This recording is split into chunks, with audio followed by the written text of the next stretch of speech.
Welcome yours to top 7 Tamil. இந்த வீடியோவில் நம்ம என்ன பார்க்க போகிறோம் அப்படின்னு பார்த்தீங்கன்னா, டெட் எக்ஸாமில் பேப்பர் 1 அண்ட் பேப்பர் 2க்குரிய சைக்காலஜி டாப்பிக்கில் இருக்க பாயிண்ட்ஸ் தான் நம்ம பார்க்க போகிறோம். ஸோ இந்த பாயிண்ட்ஸ்லாம் வந்து பார்ட் வைஸாக வந்து நாங்கள் கொடுக்குறோம். ஸோ இது வந்து ஃபஸ்ட்டு பார்ட். ஸோ ஒவ்வொரு பார்ட்டுக்கும் வந்து 30 கொஸ்டின்ஸ் வந்து கன்வெர்ட் பண்ணி நாங்கள் கொடுக்குறோம். இந்த பாயிண்ட்ஸ்லாம் பார்த்தீங்கன்னா வந்து அடிக்கடி எக்ஸாமில் சைக்காலஜியில் கேட்ட டாப்பிக்லேருந்து நாங்கள் பாயிண்ட்ஸ் வந்து கொடுத்துருக்கோம். ஸோ முக்கியமான பாயிண்ட்ஸ் தான் எல்லாமே. ஸோ தொடர்ந்து வந்து எங்கள் வீடியோவை பாருங்கள். சைக்காலஜி ப்ரிப்பேர் பண்ணுறதுக்கு எங்கள் வீடியோ உங்களுக்கு ஹெல்ப்ஃபுல்லாக இருக்கும். அதுக்கு முன்னாடி சேனல் இதுவரை நீங்கள் சப்ஸ்கிரைப் பண்ணாமல் இருந்தீங்கன்னா கீழே இருக்க ரெட் கலர் சப்ஸ்கிரைப் பண்ண கிளிக் பண்ணி சப்ஸ்கிரைப் பண்ணிக்கோங்க. நான் போடுற வீடியோ நோட்டிஃபை ஆகணும் அப்படின்னா பெல் சிம்பலை கிளிக் பண்ணுங்கள். வீடியோ உங்களுக்கு பிடிச்சிருந்துச்சுன்னா லைக் பண்ணுங்கள், ஷேர் பண்ணுங்கள் அண்ட் கமெண்ட் பண்ணுங்கள். இப்போ பாயிண்ட்ஸ் பார்க்கலாம். ஸோ சைக்காலஜிலேருந்து கண்டிப்பாக 30 மார்க்ஸ் வந்து எக்ஸாம் கேட்பாங்க 2 பேப்பருக்குமே. ஃபஸ்ட்டு பாயிண்ட் பார்த்தீங்கன்னா, உளவியலின் முதல் நூல் வந்து ஆன்மாவின் இயல்புகள். இதை எழுதியது யார் அப்படின்னு பார்த்தோன்னா அரிஸ்டாட்டில். உளவியலின் முதல் நூலான ஆன்மாவின் இயல்புகள் என்ற நூலை எழுதியவர் வந்து அரிஸ்டாட்டில். மனிதனோ விலங்கோ தனது நடத்தையை வெளிப்படுத்தும் போது உள்நோக்கங்கள் புலப்படுகின்றன என்று கூறியவர் வந்து வில்லியம் மைக்கேல். மனிதனோ விலங்கோ தனது நடத்தையை வெளிப்படுத்தும் போது அதனுடைய உள்நோக்கங்கள் வந்து புலப்படுகின்றன என்று கூறியவர் வந்து வில்லியம் மைக்கேல்.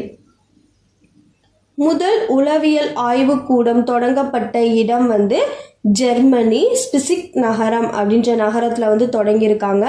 எப்போ அப்படின்னு பார்த்தோன்னா 1879 ஆண்டு வந்து தொடங்கியிருக்காங்க. ஸோ முதல்ல சைக்காலஜி லேப் வந்து எங்கே தொடங்கினாங்க அப்படின்னு பார்த்தீங்கன்னா ஜெர்மனியில் ஆரம்பிச்சிருக்காங்க. இடத்தின் பெயர் வந்து ஸ்பிசிக் நகரம். இயர் பார்த்தீங்கன்னா வந்து 1879. அடுத்து ZPD என்பது வந்து இதோட எக்ஸ்பேன்ஷன் என்ன அப்படின்னு பார்த்தோன்னா ஜோன் ஆஃப் ப்ராக்சிமல் டெவலப்மெண்ட். இதுதான் வந்து ZPD இதோட எக்ஸ்பேன்ஷன். வளர்ச்சிகள் அதாவது வளர்ச்சிசார் செயல்கள் என்ற கருத்தை முதலில் பயன்படுத்தியவர் வந்து ஹார்வி காஸ்ட். வளர்ச்சிசார் செயல்கள் என்ற கருத்தை முதலில் பயன்படுத்தியவர் யார் அப்படின்னு பார்த்தோன்னா ஹார்வி காஸ்ட். கூட்டாளி குழு பருவம் என்று அழைக்கப்படும் பருவம் வந்து பிள்ளை பருவம். பிள்ளை பருவம் வந்து கூட்டாளி குழு பருவம் என அழைக்கப்படும்.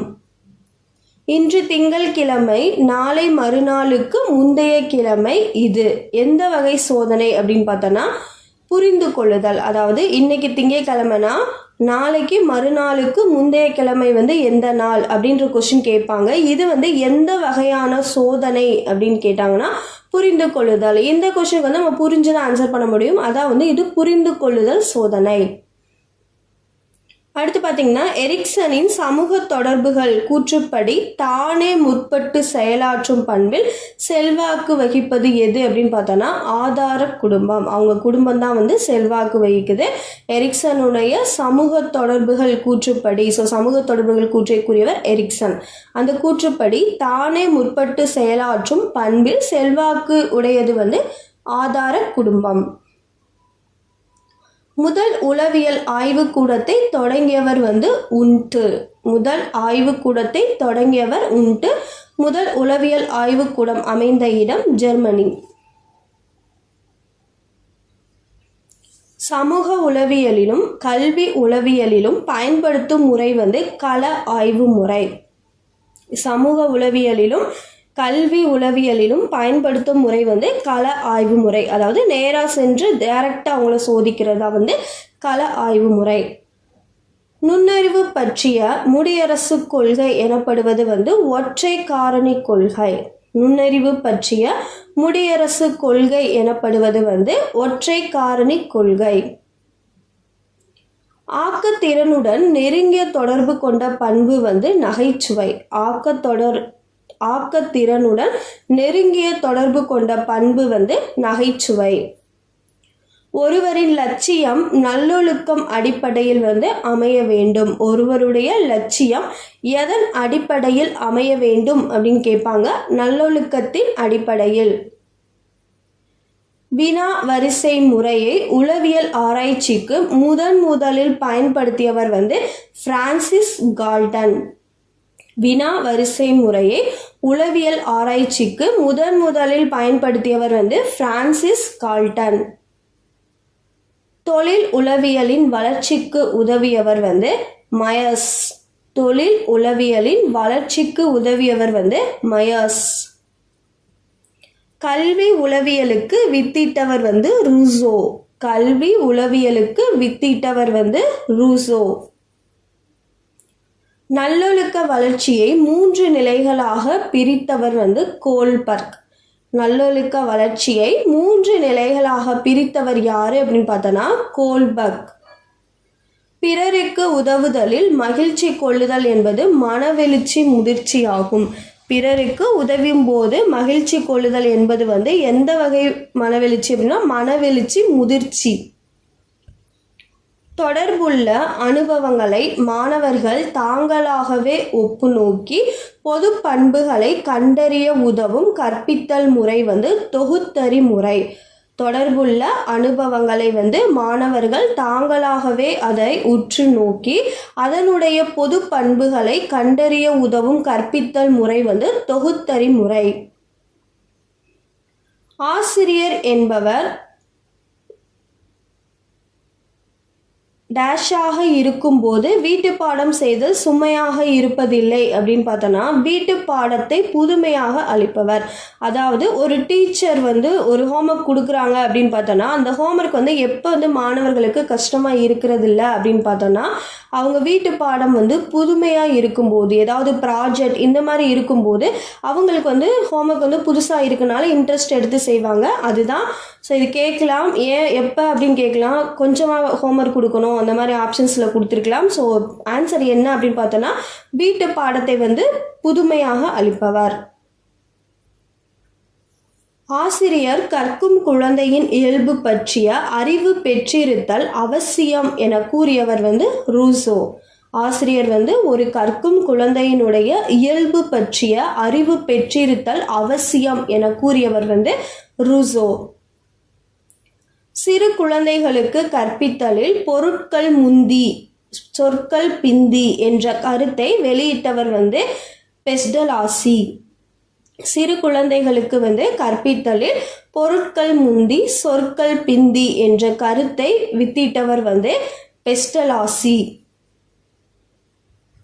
இனிப்பாக விளம்பர பலகையில் ஒரு பிடித்த இனிப்பு பண்டத்தின் பெயரை படித்தவுடன் சிலருக்கு நாவில் நீர் ஊறுவது எந்த நிலையுறுத்தம், எந்த வகை ஆக்க நிலையுறுத்தம் அப்படின்னு பார்த்தோன்னா சொல் பொருள் ஆக்க நிலையுறுத்தம். அதாவது அவங்க கையில் அந்த பொருள் இருக்காது, ஆனால் அந்த சொல்லை பார்க்கும்போதே அவங்களுக்கு நாவில் நீர் ஊறும். இது சொல் பொருள் ஆக்க நிலையுறுத்தம்.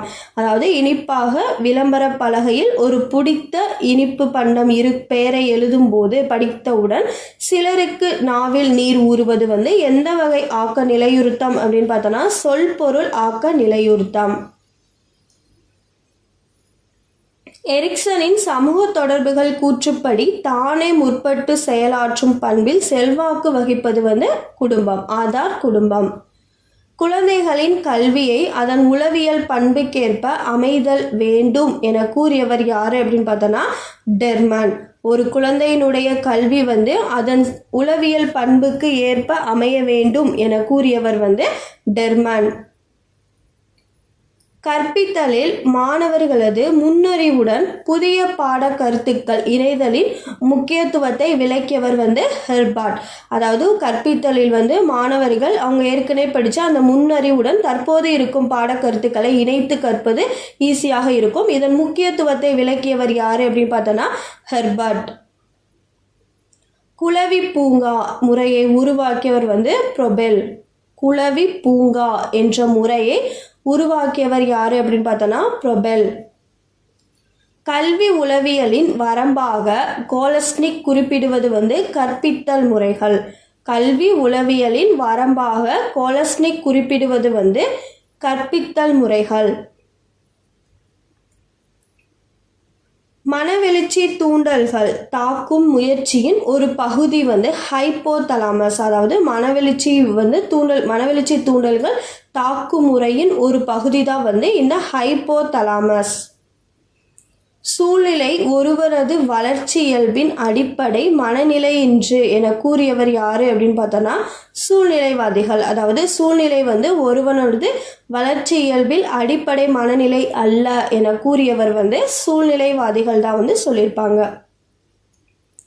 ஸோ இந்த வீடியோவில் நம்ம 30 பாயிண்ட்ஸ் பார்த்தோம். சைக்காலஜியில் இருந்து பாயிண்ட்ஸ் ரொம்ப முக்கியம். ஸோ அடுத்த பார்ட் அடுத்த வீடியோவில் போடுறோம். வீடியோ வாட்ச் பண்ணதுக்கு தேங்க்யூ.